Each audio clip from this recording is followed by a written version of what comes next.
दूसरी जानिब इलाहाबाद पुलिस ने डकैत गैंग के 4 कारिंदे गिरफ्तार कर लिए। लूटे गए लाखों रुपए, मोटरसाइकिल, मोबाइल फोन्स, नाजायज असलहा बरामद कर लिया। डीपीओ कसूर की एसएचओ थाना इलाहाबाद को शाबाश। मजीद जानते हैं स्टार एशिया न्यूज के नुमाइंदे मारफीक साजिद की इस रिपोर्ट में।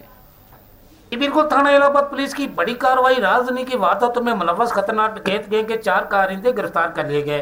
मुलजमान के कब्जा से लूटी गई 2 लाख रुपए की नकदी, 4 मोटरसाइकिल, मोबाइल फोन और नाजायज असला भी बरामद हुआ है। मुलजम साजिद और साजू ने अपने दीगर साथियों की हमरा डकैत गैंग तश्कील दे रखा था। मुलजमान ने इलाहाबाद गिरदनवा के इलाकों में संगीन वारदातों का इंतजार गर्म कर रखा था। मुलजमान की गिरफ्तारी के लिए एसएचओ मलिक शमशेर खोकर की सरबराही में स्पेशल टीम तश्कील दी गई। पुलिस टीम ने अपनी पेशा वराना सलाहियतों और जदीद तरीन टेक्नोलॉजी को बुरे कार लाते हुए गैंग को ट्रेस करके गिरफ्तार किया। मुलजमान ने दौरान तफ्तीश इलाहाबाद और उसके गिरदनुमा में मुतअद्दिद वारदातों का इंकशाफ किया है। मजीद तफ्तीश जारी है। डीपीओ कसूर इमरान कृष्ण ने अच्छी कारकर्दगी पर पुलिस टीम को शाबाश दी है। जी।